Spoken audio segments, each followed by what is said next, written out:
Beleza. Então, a proposta da aula de hoje é a gente continuar o assunto da terça-feira. E na terça-feira, né, a gente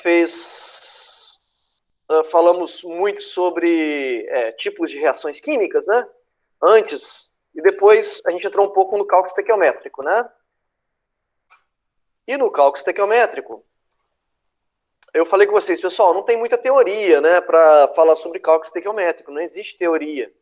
O que existe, o que está por trás do cálculo estequiométrico, basicamente, são as leis ponderais que a gente chama, lei de Lavoisier e lei de Proust.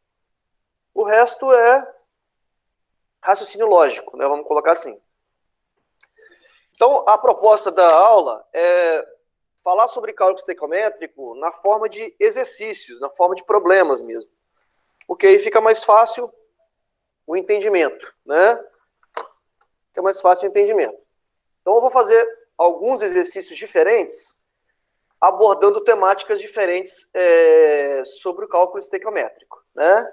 Então, o cálculo estequiométrico é uma forma de você realizar previsões, né, numa reação química, previsões quantitativas, né? Ou seja, você quer determinar quanto de um ingrediente você tem que colocar para a reação acontecer, ou você quer saber quanto de um produto vai ser gerado se eu colocar tantos gramas de um reagente, e por aí vai. Né? O que vai, obviamente, mudar aí vai ser o tipo de situação problema, né? É isso que eu vou tentar abordar com vocês aqui na aula de hoje. Bom, fizemos, acho que esse problema, e aí paramos nesse problema aqui. Vamos lá. Diz assim, ó, o carbonato de cálcio, que é o CaCO3, é o principal constituinte do calcário. É um sal usado na agricultura para corrigir a acidez do solo.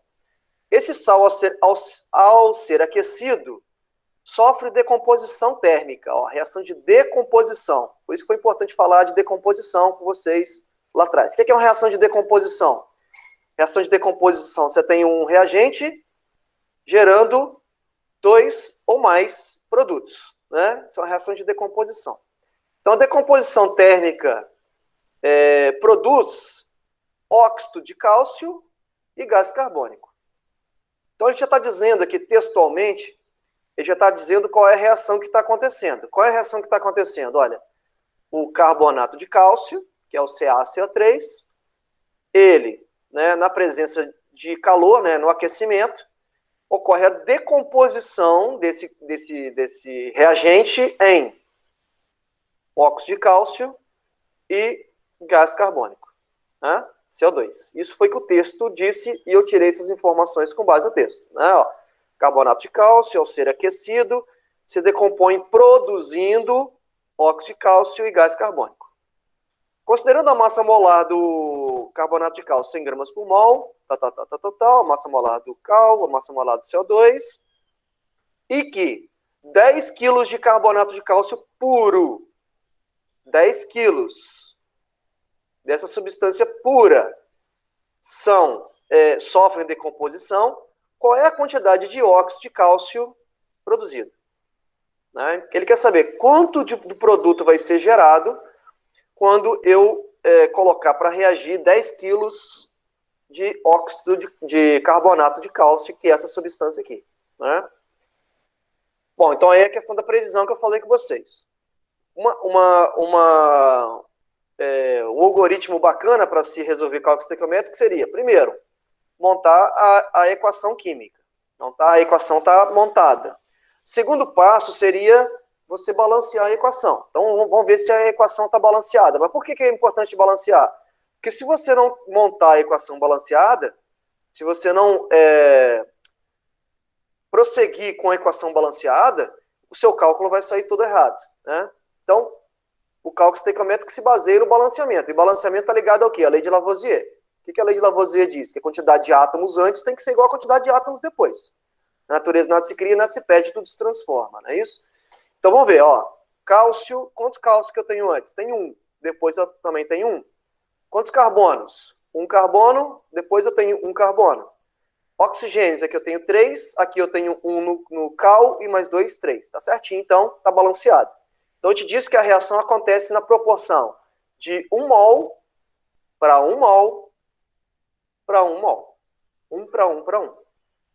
E o problema quer relacionar somente dois componentes da reação, que seriam esses dois. Quanto de cal vai ser produzido quando colocar 10 quilos de carbonato de cálcio? Então, a relação é entre essas duas substâncias. E a relação é de 1 mol para 1 mol. Então, 1 mol de carbonato de cálcio reage produzindo 1 mol de óxido de cálcio. Né? Quanto que é 1 mol de carbonato de cálcio? Na tabela periódica, inclusive ele dá aqui, ó, a massa molar, ó, de 1 mol é 100 gramas. Então, isso aqui vale 100 gramas. Né? Juntando aqui 40 com 12, com 16 vezes 3, dá 100. Né? E quanto que vale 1 mol de óxido de cálcio? Está aqui, ó, 1 mol de óxido de cálcio vale 56 gramas, tabela periódica. Seria 40 gramas do cálcio mais 16, que vai dar 56. Tudo bem? Então, se 100 gramas do carbonato, produz 56, isso foi dado pela reação química, né? Pela reação. 100 gramas do carbonato produz, no máximo, 56 gramas de óxido de cálcio. Mas quanto que ele está colocando aqui, ó? Ele está colocando 10 quilos, né? Se 100 gramas produz 56, 10 quilos, que é 10 mil gramas, vai produzir X, né? Posso cortar aqui os zeros para facilitar o meu cálculo. Vai ficar 100, né? Continha aqui, 100 vezes 56, né? 100 vezes 56 vai dar 5.600 gramas de óxido de cálcio. Ou 5,6 quilos, né? 5,6 quilos. Beleza? Então, a resposta é, se ele colocar 10 quilos do carbonato, ele vai produzir 5,6 quilos do óxido de cálcio. Certo? Que não é uma questão de múltipla escolha, né? Letra D, nesse caso. Show de bola? Agora eu vou começar a complicar esses problemas. Eu vou colocar aqui situações que são situações reais.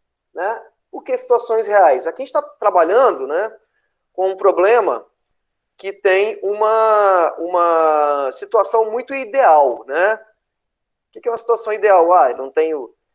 Que até disse aqui no problema, né? Considerando aqui, ó, considerando... Cadê? Onde que está? Aqui, ó. E que 10 quilos de carbonato de cálcio puro sofrem decomposição. E se esse cara não for puro? Né? E se a reação não acontecer com um rendimento de 100%? E se eu trabalhar com algum reagente em excesso? Né? Eu tenho que considerar essas situações ideais. Né? Então, situação ideal, aliás, essas situações reais, elas envolvem alguns detalhes que a gente precisa considerar. Né? Então, a gente vai trabalhar com problemas agora envolvendo pureza, envolvendo rendimento e envolvendo reagente em excesso. Né? Eu considero aqui um problema mais simples, né? Esse que eu acabei de resolver aqui. Agora a gente vai começar a pegar problemas mais complicados, tá bom?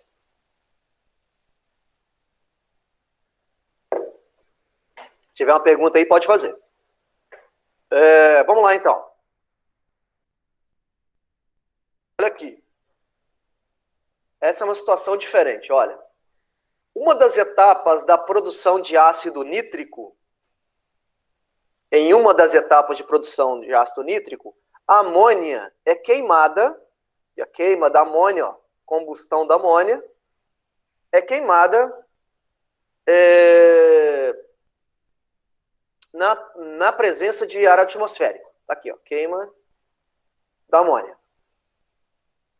Essa reação é representada pela equação abaixo. Então, ele já dá a equação, a produção aqui, né, a oxidação da amônia, né, a queima, a combustão, gera o monóxido de nitrogênio e água. né, que eu vou reescrever essa reação, porque vai ser útil para a gente, para montar o cálculo estequiométrico. Então, 4 mols de amônia, mais 5 mols de O2, produzindo 4 mols de NO, mais 6 mols de água. Reação está montada e balanceada, isso já é boa parte da resolução do nosso problema. Né? Aí ele fala o seguinte, ó, ele adiciona, ele mistura 150 gramas de amônia com 150 gramas de O2. Então ele coloca 150 gramas disso com 150 gramas disso. Ok? Bom, nesse caso específico, né, ele está misturando uma quantidade aleatória, uma quantidade experimental, né, de 150 gramas com 150 gramas do outro reagente. Nada nos garante, nesse caso, nada nos garante que a reação vai acontecer de modo a reagir todos os 150 gramas da amônia com todos os 150 gramas do oxigênio. Pode ser que um dos dois reagentes esteja em excesso, esteja sobrando. Ou, em outras palavras, né, se tem algum dos dois reagentes sobrando, é porque tem um dos dois faltando. Né? Porque se sobra um é porque falta o outro. É a questão lá do sabão que eu comentei antes. Né? Você faz, para fazer o sabão, você tem que usar soda cáustica e gordura. Né? Se você coloca muita gordura, vai faltar soda cáustica. O contrário, se você coloca muita soda, falta gordura.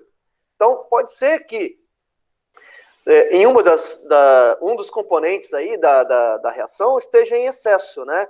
A gente precisa fazer um teste aqui primeiro, fazer um teste para identificar qual dos dois está em excesso, ou se a reação está acontecendo de forma a não sobrar ninguém. Então aí é uma dica que eu dou para vocês, né? Se eu tenho um cálculo estequiométrico como esse, e o cara mistura dois componentes ao mesmo tempo da reação, desconfia porque pode ser que um dos dois está em excesso. Né? Não é o que aconteceu antes aqui. Ó. Aqui ele colocou um componente e pediu a massa do produto. Né? Aqui não, o que ele fez? Ó, ele deu a massa dos dois ao mesmo tempo. Então desconfia que pode ser que um dos dois esteja em excesso. Tá bom? Um dos dois aí possivelmente está em excesso. E como é que a gente vai fazer o teste para identificar quem está em excesso ou quem está faltando? Né? Nesse caso. O que a gente vai fazer aqui? Ó? Antes de prosseguir, né, no problema, né? A gente vai fazer um teste aqui relacionando os dois. Fazendo assim, ó, 4 mols de amônia, 4 mols de NH3, reage com 5 mols de O2. Isso é dado pela reação química, que tem que ser obedecido, né? Tem que ser obedecido. Isso aqui não muda, é imutável, né? Qualquer lugar do planeta que você for fazer, isso aqui não muda. 4 mols de amônia vai reagir com 5 mols de O2. Em gramas, quanto que daria isso? Bom, amônia, o nitrogênio é 14, o hidrogênio é 1. Isso aqui vai dar 17. Então vai ficar 4 vezes 17. 4 vezes 17 vai dar, 4 vezes 17 dá 68 gramas. Tá? Usando a massa molar aqui da amônia. Tá bom? Então 68 gramas da amônia reage estequiometricamente com 5 mols de O2. O2 seria 2 vezes 16, que dá 32. 32 vezes 5, né? 32 vezes 5, que é igual a 160 gramas. Então, isso aqui, ó, é imutável. 68 gramas de amônia reage com, no máximo, 160 gramas de oxigênio. E aí, ele está colocando aqui uma mistura de 150 versus 150. O que você tem que fazer aqui para realizar o teste é colocar debaixo de qualquer um dos dois a massa que ele está colocando aqui, coincidentemente é a mesma. Então, se você colocar, por exemplo, aqui, ó, então 150 gramas de oxigênio vai precisar de quantos de amônia? X. Estou fazendo o teste aqui usando a massa do O2. Então, X vai ser igual a 150 vezes 68 dividido por 160. Isso vai dar 63,75 gramas de amônia. E aí, qual é a conclusão que a gente chega desse teste que eu acabei de fazer? Fala para mim aí.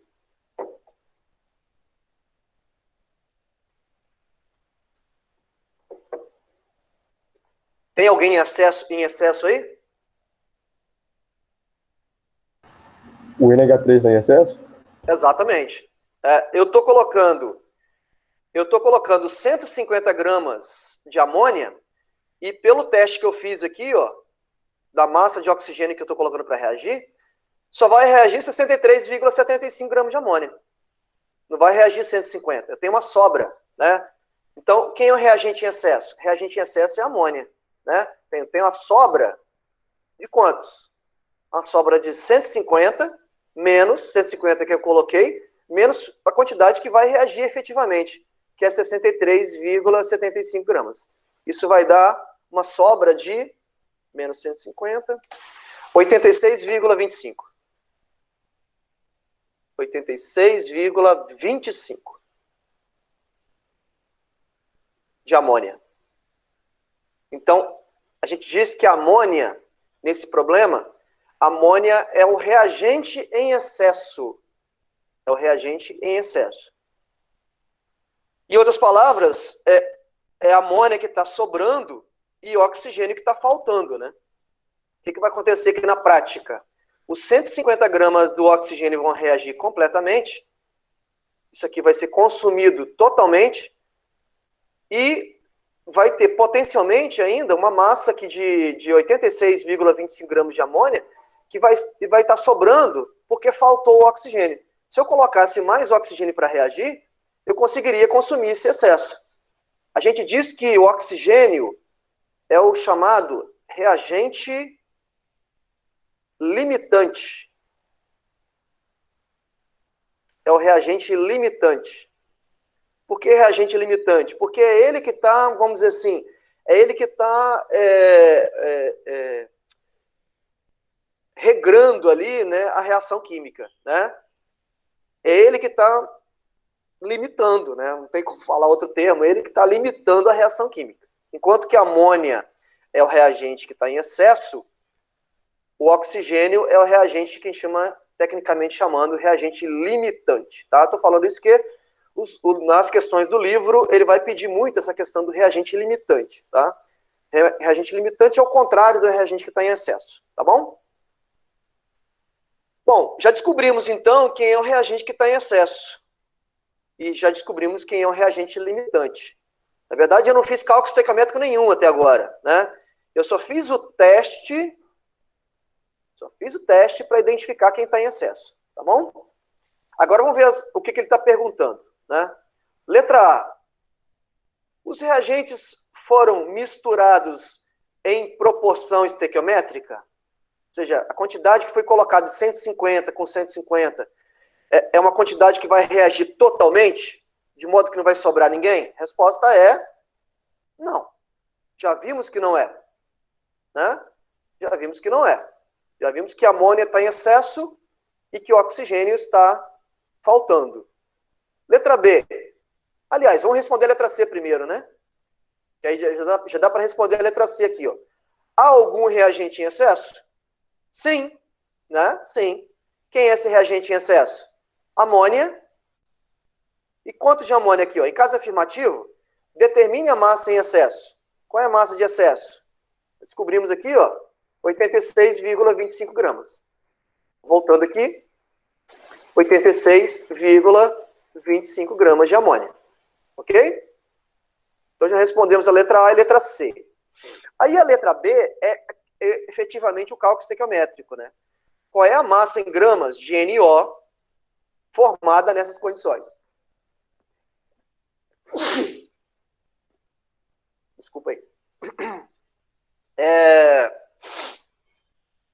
Bom, por que foi importante realizar o teste inicial? Né? Por que foi importante? Porque ele quer saber agora a massa do NO formada. Se eu pego aqui qualquer um dos dois para realizar o cálculo, sem fazer o teste, para saber quem está em excesso, eu tenho 50% de chance de errar o problema. Por quê?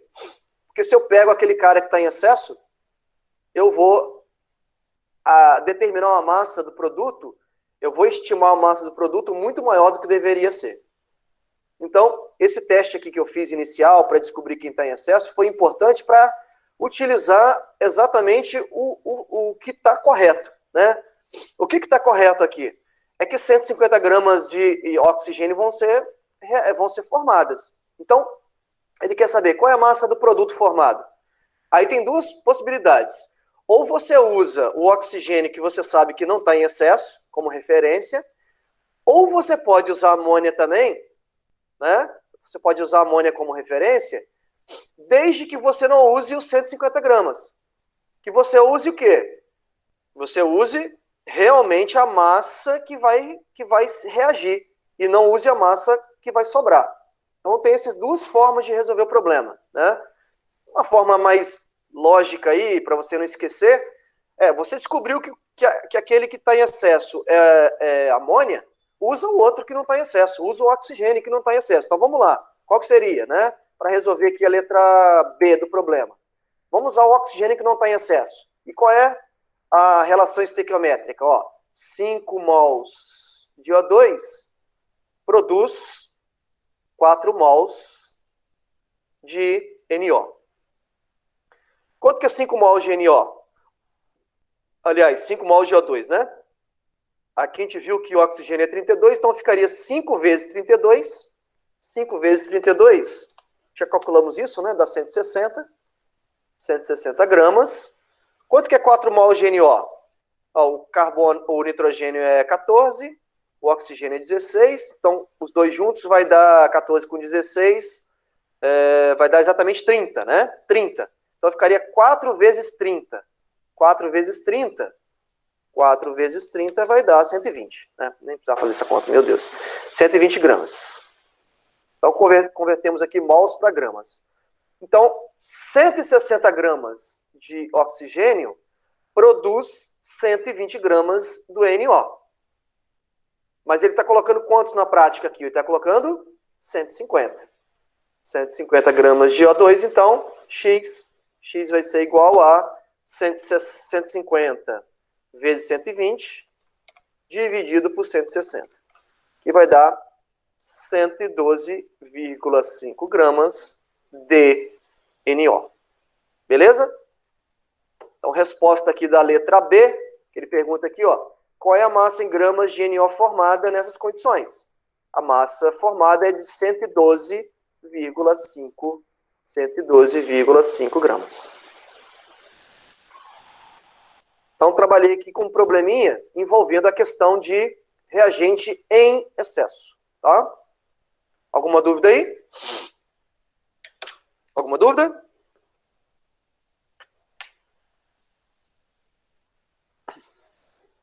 Cálculo estequiométrico envolve muito raciocínio lógico, né? Precisa muito de raciocínio lógico de vocês aí. Não tem como ensinar isso, né? É só tirar dados, né? Tirar as informações e tudo mais. Agora vamos mudar aqui um pouquinho o problema, fazer um outro tipo de problema, com outra ideia. O HF é obtido a partir da fluorita, segundo a equação a seguir. Então, aqui, o fluoreto de cálcio reage com ácido sulfúrico para obter sulfato de cálcio e o ácido fluorídrico. Né? Ele já montou a reação e já balanceou essa equação. Né? Então, vou só reescrever aqui, CaF2 mais H2SO4, formando CaSO4 mais 2HF.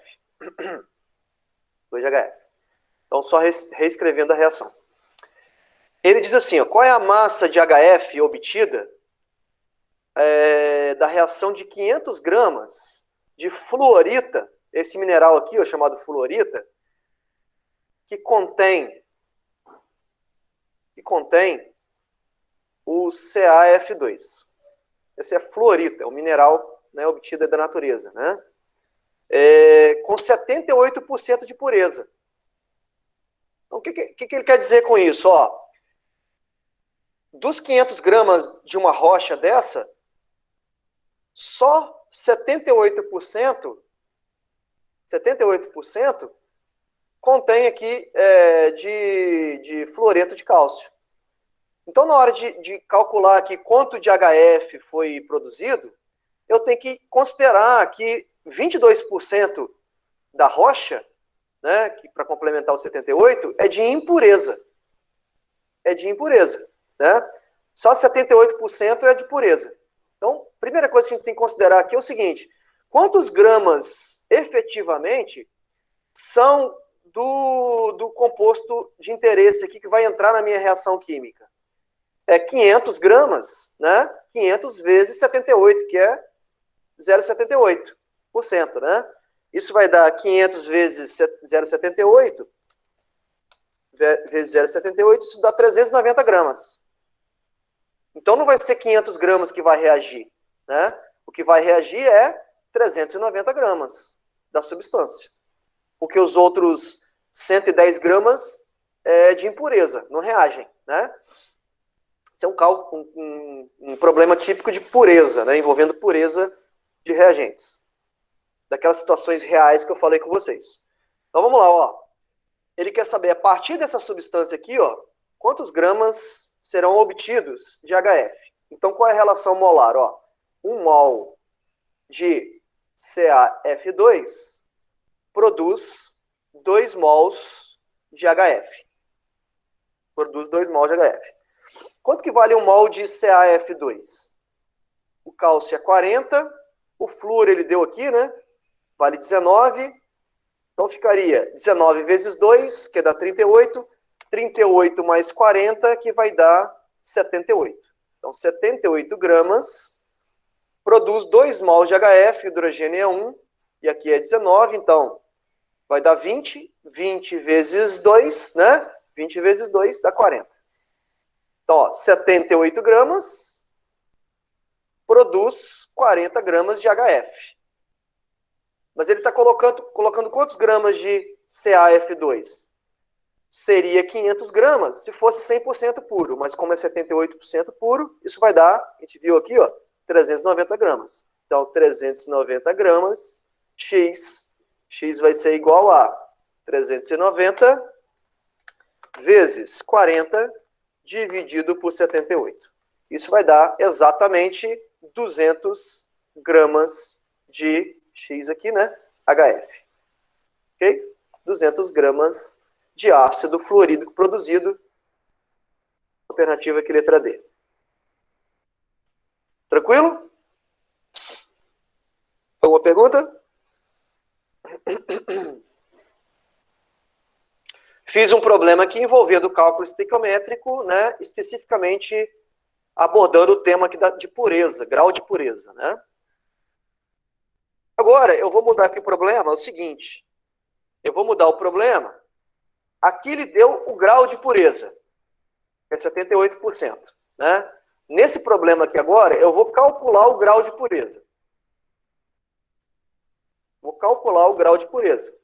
Esse grau de pureza, obviamente, é de 0 a 100%. Né? Então, vamos lá, olha só. O dióxido de titânio é um pó branco, seco, finamente pulverizado. É um pigmento branco mais utilizado no mundo devido ao seu alto índice de refração. Sua utilização em tintas oferece alta durabilidade a intempéries e resistência ao calor.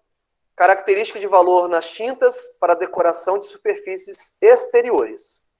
Um dos métodos para determinar o teor de pureza de uma amostra contendo TiO2 é combiná-lo com trifluoreto de bromo. Aqui a reação, ó.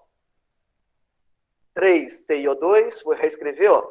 3TiO2 mais 4BrF3, produzindo 3PiF4 mais 2Br2 mais 3O2. Então, ele diz o seguinte: uma das maneiras, né, de determinar a pureza de uma rocha, né, de um mineral contendo esse óxido aqui, que é o óxido de titânio, é você fazer reagir essa rocha com esse reagente aqui, ó. Por quê? Bom, só vai reagir se tiver na substância TiO2. Se não tiver nada de TiO2, não vai reagir, né? E aí vai reagir gerando produtos. Com base na quantidade de um dos produtos aqui gerados, você consegue determinar quanto de TiO2 tinha na amostra. Então ele diz aqui, ó, continuando o problema, ó, o gás oxigênio formado pode ser recolhido e sua massa pode ser determinada com bastante precisão. Considere que uma amostra de 25 gramas contendo TiO2. Olha, ele não disse que é 25 gramas de TiO2, não, ele 25 gramas de uma amostra contendo TiO2. Reagiu, liberando 7 gramas de gás oxigênio. 7 gramas de gás oxigênio. Então, o que ele fez? Olha, ele fez uma reação, pegou uma amostra de um mineral, enfim, que continha o TiO2, fez uma reação química, e nessa reação química ele mediu a quantidade de oxigênio que foi liberado, que foi 7 gramas. O que eu vou fazer com esses 7 gramas?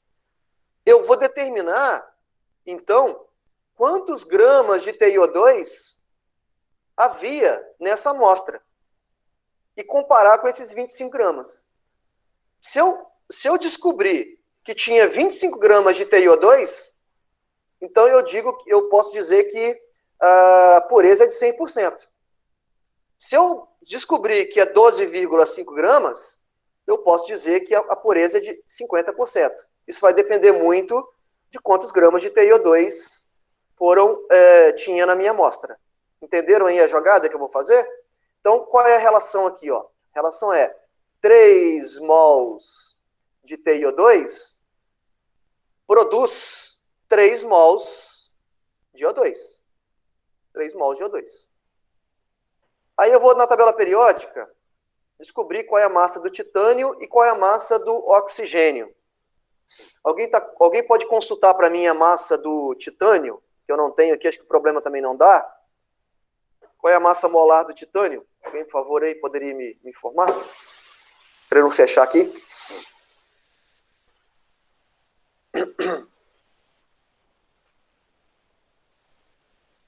(47,8). Obrigado. Então, ó, o titânio vale 47,8. O oxigênio vale 16.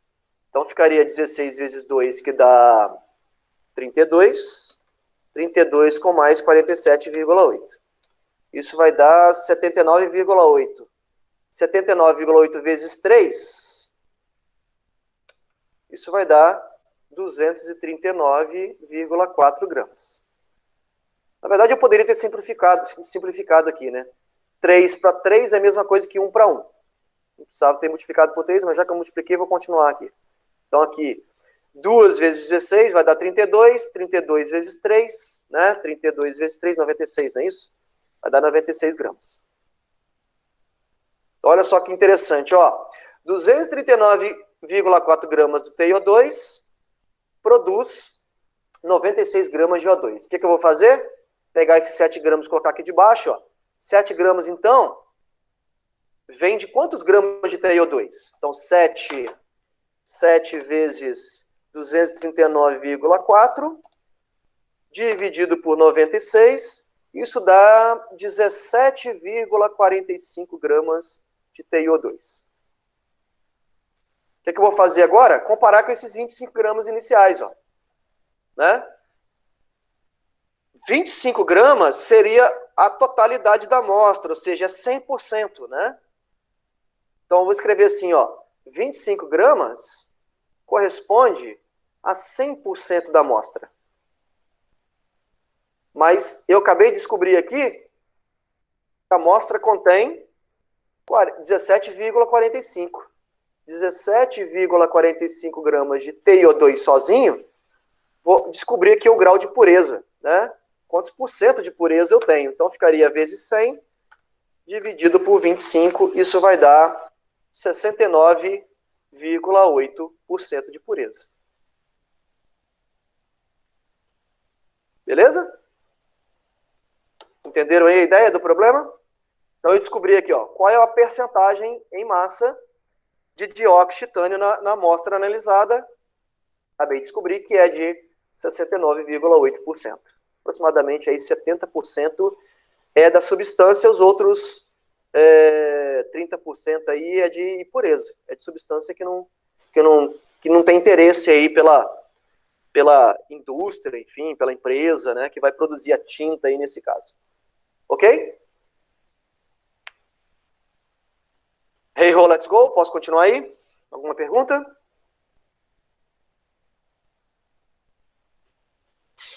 Bom. Então, fizemos aí um problema envolvendo reagente em excesso. Fizemos um problema envolvendo a questão de pureza. Agora, eu vou fazer um problema envolvendo rendimento. O que seria esse lance do rendimento, né? A gente está já caminhando para a parte final da aula, tá? Hoje a gente vai terminar um pouco mais cedo.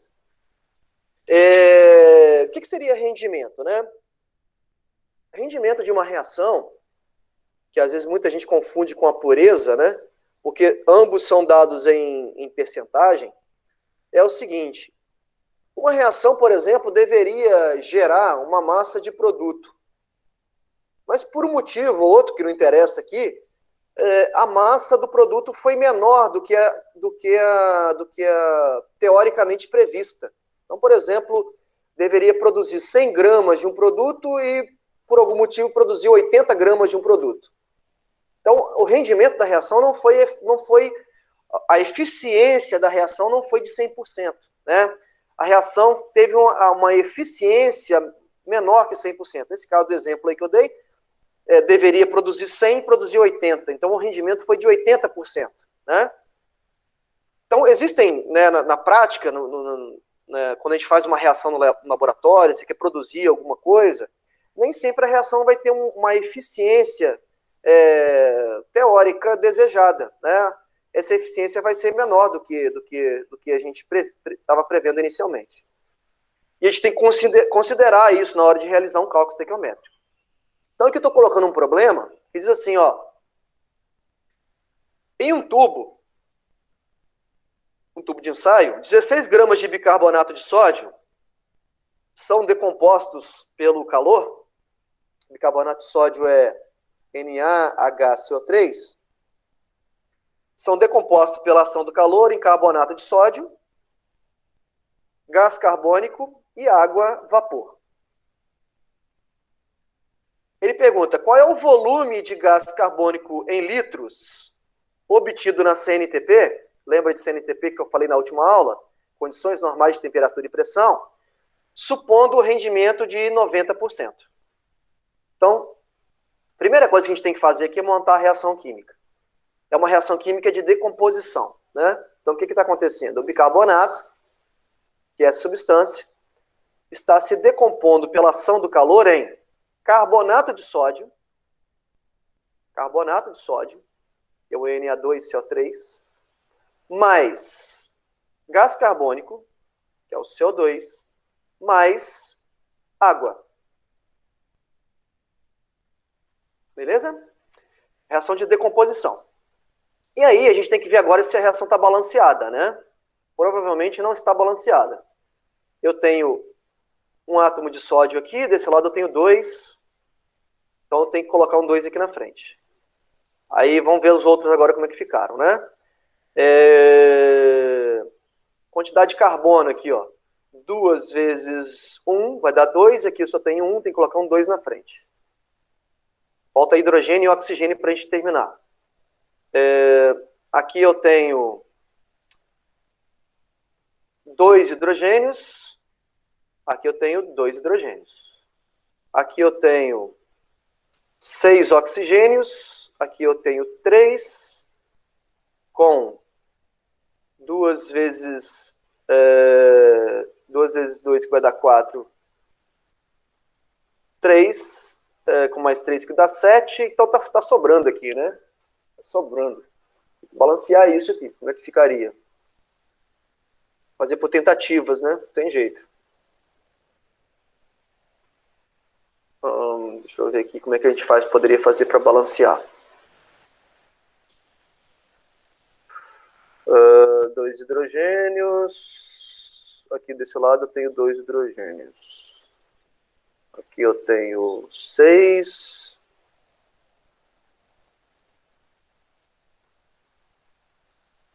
Ah, é verdade, desculpa. Verdade. Eu não preciso colocar o 2 aqui na frente, tá certo. Obrigado aí, porque já são 2 aqui, ó. Tem um carbono aqui, tem um carbono aqui, verdade. Obrigado aí pela ajuda. Então, vamos só agora recapitular se os hidrogênios e oxigênios estão balanceados, né? 2 hidrogênios, 2 hidrogênios, aí ficaria 6 oxigênios desse lado, aí vai dar certinho, né? Vou ter 3 oxigênios aqui, com mais 2 aqui, com mais 1 aqui, 6. Ok, obrigado aí, tá balanceadinho. Então, qual é a proporção aqui, ó? Para cada 2 mols do bicarbonato de sódio, eu produzo, né, com uma relação aqui, ele quer saber volume de gás carbônico, né? Eu produzo 1 mol de gás carbônico. 1 mol de gás carbônico, né? Ele colocou 16,8 gramas de bicarbonato, né? E aí ele quer saber o volume de CO2. Aqui, pessoal, presta atenção na estratégia que eu vou usar, porque é o seguinte, aqui ele dá a relação em gramas desse cara, e aqui ele quer descobrir o volume de gás na CNTP. Lembra que na aula anterior eu falei que um gás ocupa, 1 mol de gás ocupa na CNTP um volume de 22,4 litros, né? Isso é o volume da CNTP, volume molar que a gente chama. Então o volume de um gás na CNTP é 22,4 litros para cada mol, né? Então o que eu vou fazer? Olha, eu vou transformar, como ele deu isso aqui em gramas, eu vou transformar isso aqui em gramas e vou transformar isso aqui em volume em litros. Quanto que é um mol de bicarbonato de sódio na tabela periódica? Então vamos lá, ficaria assim, ó, o sódio é 23, o hidrogênio é 1, o carbono é 12 e o oxigênio é 16. Então ficaria 3 vezes 16, que dá 48. Então 48 mais 12 do carbono, mais 1 do hidrogênio, mais 23 do sódio. Dá 84. Né? Dá 84 isso tudo. Como são 2, ficaria 2 vezes 84. 2 vezes 84, 168 gramas. Então, converti isso para gramas. Isso está para 1 mol de CO2. Mas a gente sabe que 1 mol de um gás ocupa um volume de 22,4. Então, eu vou colocar aqui, ó, 22,4 litros. Estou fazendo uma relação de massa com volume aqui, ó. Por que eu estou fazendo isso? Porque o problema é que deu a massa de bicarbonato, que é 16,8. Então eu coloco aqui de baixo, ó, 16,8 gramas, grama de baixo e grama, vai produzir um volume V aqui de gás carbônico. Então ficaria aqui um fator de 10, né, a menos, né? Não precisa nem fazer conta aqui, né? Esse aqui vai ser um fator de 10 e aqui também vai ser um fator de 10 a menos. 22,4 vai ser 2,24 litros de CO2. Tudo bem? Só que o rendimento dessa reação é de quantos? 90%, né? Então, isso que eu acabei de calcular aqui, ó, seria para uma condição bem ideal. Ou seja, 2,24 litros seria produzido se o rendimento da reação fosse de 100%. Mas o rendimento não é de 100%, o rendimento é de 90%. Aí eu vou achar o volume real aqui nesse caso, né?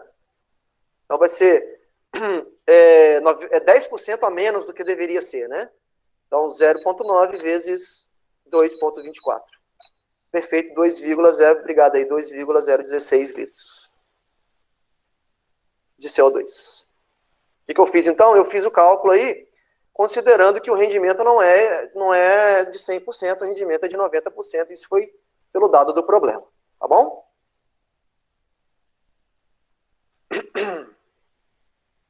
Bom, como eu disse, a gente está chegando na reta final aqui. Eu preciso resolver um único problema com vocês aqui sobre essa técnica que envolve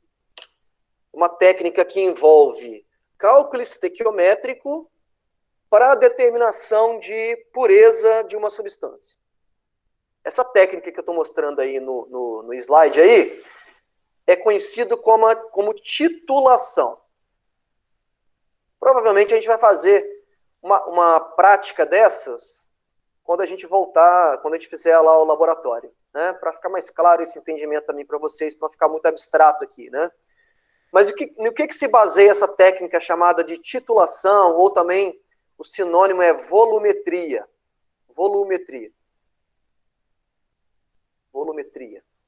Uma técnica muito antiga, né, de laboratório, no qual a gente usa esse conjunto de vidrarias aí que está sendo mostrado, e essa técnica tem por objetivo calcular, né, determinar um teor de uma substância cuja concentração você quer calcular, né? Então é muito usado em laboratórios de controle de qualidade, né, por exemplo, você quer determinar o teor de ferro num aço, você quer determinar, por exemplo, a área de mineração, determinar o teor de cálcio em carbonato de cálcio, e por aí vai, né?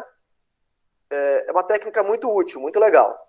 E basicamente usa o quê? Usa uma bureta, que é esse instrumento aqui que está pendurado aqui nesse suporte, que a gente chama de suporte universal, fica aqui na vertical. A bureta é uma vidraria que tem uma graduaçãozinha, que tem uma escala, e tem uma torneirinha aqui embaixo, né? Você vai abrir ela, e um Erlenmeyer. Isso é basicamente a vidraria que a gente usa no laboratório. Barato, simples, rápido, né? E aí, para ficar mais claro o entendimento de como a gente usa essa técnica, eu vou falar aqui de um exemplo prático e depois a gente vai resolver esse exemplo prático. Vamos supor que você queira determinar o conteúdo do soluto aqui do vinagre. A gente sabe que o vinagre é uma solução aquosa, né? É uma solução no qual eu tenho um ácido aqui dentro. Alguém se lembra qual é o ácido contido no vinagre? Como é que é o nome do ácido contido no vinagre? Ácido tananã. Acético. Perfeito, garoto. Ácido acético.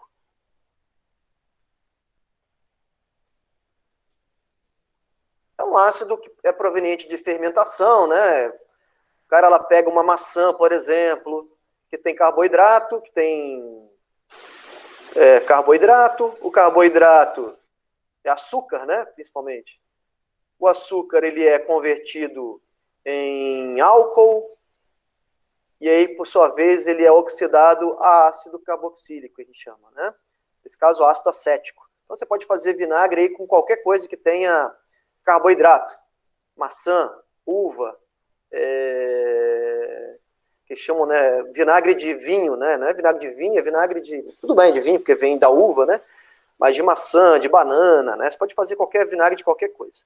Tem um ácido acético, né, no vinagre. E esse ácido acético tem uma fórmula. Esse aqui, ó, CH3COH. É um ácido orgânico. E aqui dentro desse vinagre tem um teor. Se você for calcular, se você pegar um rótulo de vinagre, você lê no conteúdo dele, está descrito lá qual é o teor de ácido acético. Geralmente é em torno de 2%. 2% de ácido acético PV, que a gente chama. PV é peso-volume. Em outras palavras, 2% PV significa que a cada 100 ml de vinagre, tem algo em torno de 2 gramas de ácido acético. Certo? Mas vamos supor que o meu objetivo, né, considerando que eu não tenho essa informação, o meu objetivo é calcular o quanto de ácido acético tem no vinagre. Qual o teor aqui, né, de pureza? Né? A gente volta um pouquinho no cálculo estequiométrico, né? Qual é o teor de pureza de ácido acético no vinagre? Eu quero fazer o controle de qualidade desse vinagre e determinar se o fabricante está colocando mais ácido acético. Está colocando não, né? Tem mais ácido acético no vinagre do que o desejável, ou menos, enfim. Fazer um controle de qualidade ali, desse vinagre. Como é que eu poderia fazer, o que eu poderia fazer para determinar isso? Eu poderia usar a técnica da titulação. Como usar a técnica da titulação? Eu poderia pegar uma pequena quantidade da amostra de vinagre, né? Vir com uma pipeta aqui, né? Tirar uma alíquota aqui que a gente chama, tirar, sei lá, uns 20 ml, 25 ml desse vinagre, colocar no Erlenmeyer, que vai ficar embaixo,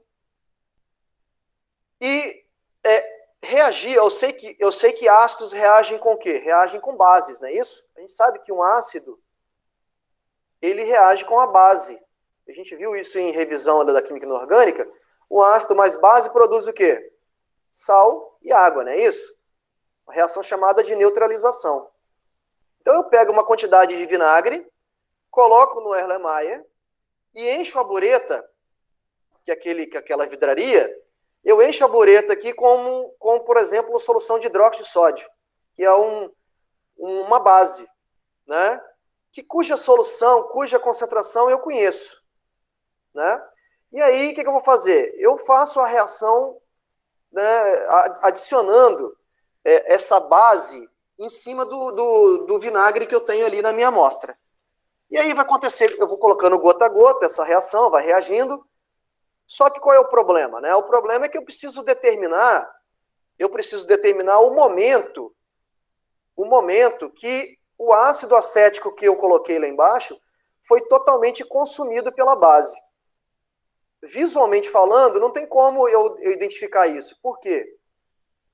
Porque o sal formado aqui e a água são incolores, o ácido e a base são incolores. Como é que eu vou determinar isso? Alguém tem alguma ideia de como parar o momento? Como vai ser o momento que eu tenho que parar a reação, fechar a torneirinha lá da bureta? Como é que a gente faz isso no laboratório?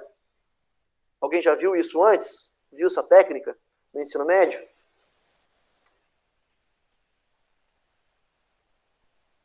Como é que eu vou parar a titulação? Em que momento? O que eu uso para parar a titulação? Alguém lembra aí, pessoal? Pode colocar no chat também aí. Ó, recapitulando aqui, ó. Eu coloco aqui dentro na bureta o hidróxido de sódio e aqui embaixo vai estar, no Erlenmeyer vai estar o vinagre. E o vinagre contém ácido acético. E aí eu vou começar a abrir a torneirinha, né? E isso aqui tem uma escala muito precisa. Eu vou abrindo a torneirinha e vou deixando reagir, né? Já tem um spoiler aqui, ó. O que eu preciso colocar aqui nessa solução para indicar o momento da mudança, para indicar o momento em que o ácido foi consumido pela base, né? Eu uso o quê? Eu uso que a gente chama de indicador. O que é um indicador? É uma substância que muda de cor dependendo da acidez do meio. Um indicador muito clássico aqui, ó. Fenolftaleína? Isso, fenolftaleína. A fenolftaleína, ela é uma substância que ela fica incolor quando o meio está ácido. E ela fica rosa quando o meio está básico. Então, por exemplo, antes de iniciar a titulação, o que eu faço? Eu coloco algumas gotinhas de fenolftaleína. Como o meio está ácido, ela vai ficar incolor. Aí eu vou abrir a torneirinha e começar a reação. Aí começa a reação, começa a reagir, né? E aí vai chegar um momento em que o ácido vai ser totalmente neutralizado, e aí a primeira gotinha de excesso de NOH, né? Que basicamente é o erro da minha titulação, a primeira gotinha que cair em excesso, o meio vai ficar básico, né? Porque não vai ter ácido mais, e aí a minha solução muda de incolor para rosa, e aí eu fecho a torneira. Fechei a torneira, vou lá e meço qual é o volume de hidróxido de sódio que foi gasto.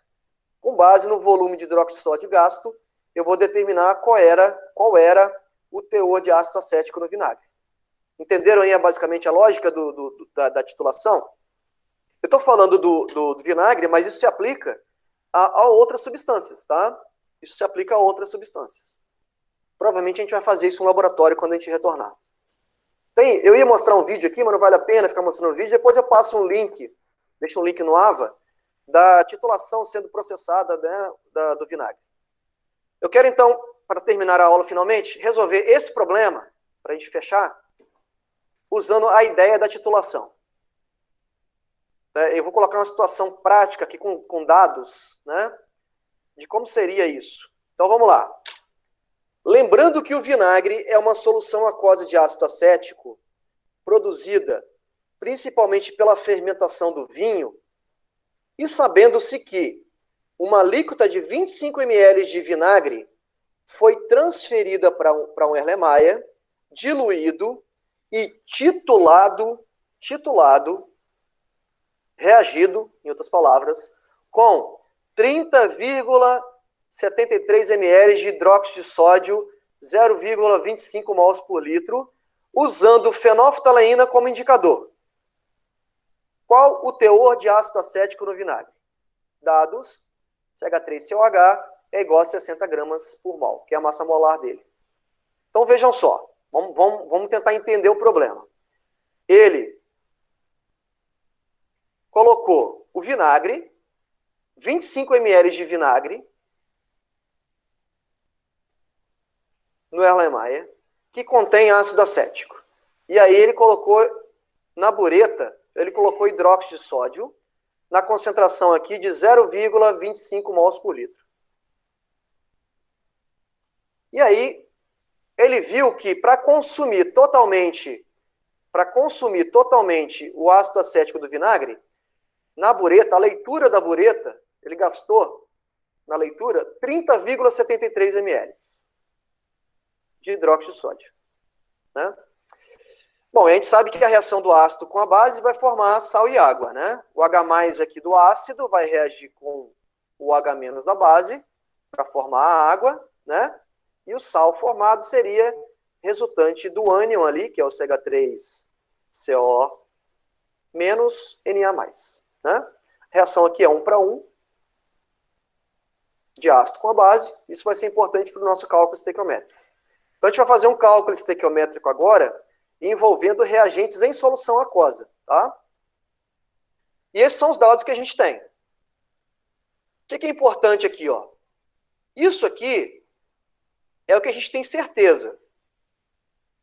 O que seria isso? Eu sei que eu gastei 30,73 ml de uma solução de hidróxido de sódio a 0,25 mols por litro, né?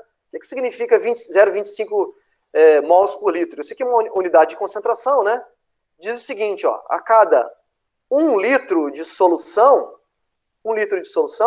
tem, de hidróxido de sódio, né, de NaOH, tem 0,25 mols de NaOH.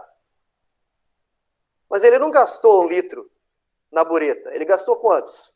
Ele gastou 30,73 ml. Isso dá em litros aqui, ó, 0,03073 litros de solução.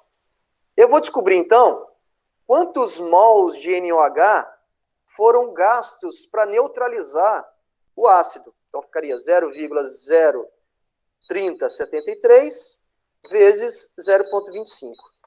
Isso vai dar aqui 0,00768 aproximadamente mol de NaOH. Bom, vamos tentar interpretar agora o problema. O que significa gastar isso aqui, ó, de NaOH?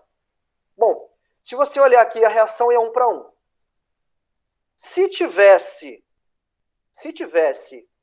1 mol de ácido acético no vinagre, eu precisaria gastar 1 mol de NaOH. Se tivesse 1000 mols de ácido acético no vinagre, eu precisaria gastar 1000 mols de NaOH. Se tivesse 0,1 mol de ácido acético no vinagre, eu precisaria gastar 0,1 mol de hidróxido de sódio para neutralizar. Mas o que eu observei aqui, ó? Eu observei e calculei que foram necessários 0,00768 mol de NaOH. Como a reação é 1 para 1, ó, 1 mol de ácido acético reage com 1 mol de NaOH. Se eu usei 0,00768 mol de NaOH, Y mol de ácido acético. Então, isso vai dar...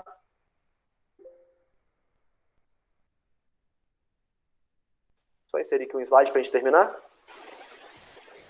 Isso vai dar, ó, como a reação é 1 para 1, Y vai ser igual, né?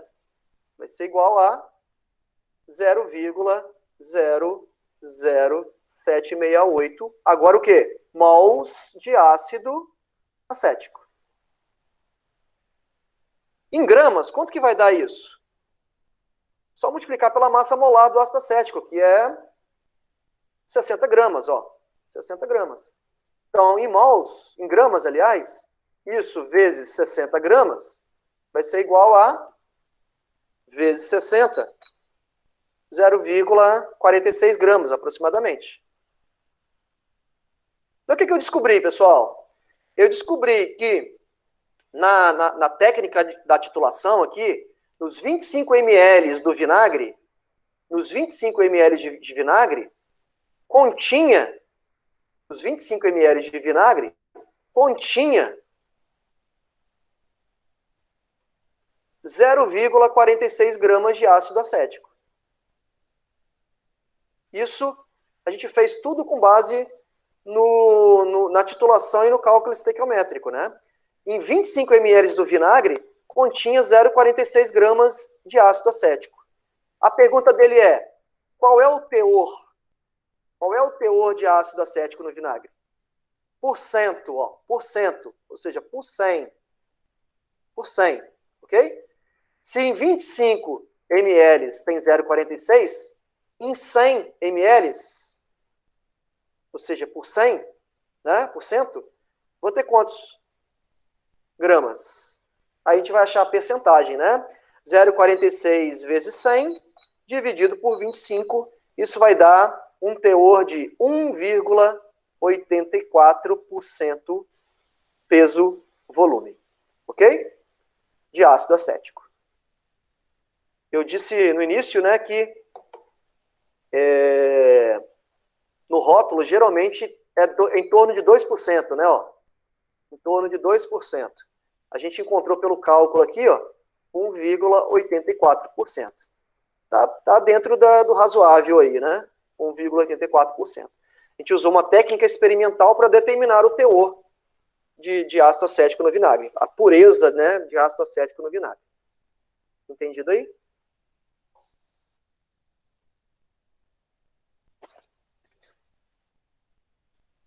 Todo mundo entendeu?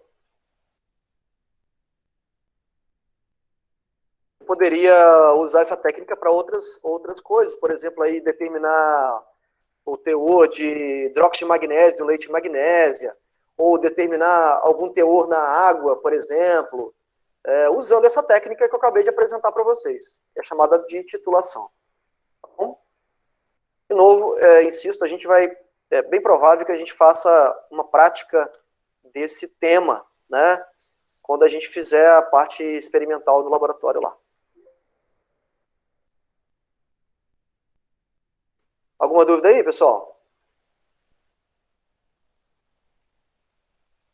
Se não tiver dúvidas, a gente vai encerrar bem mais cedo hoje. Era que continha hoje.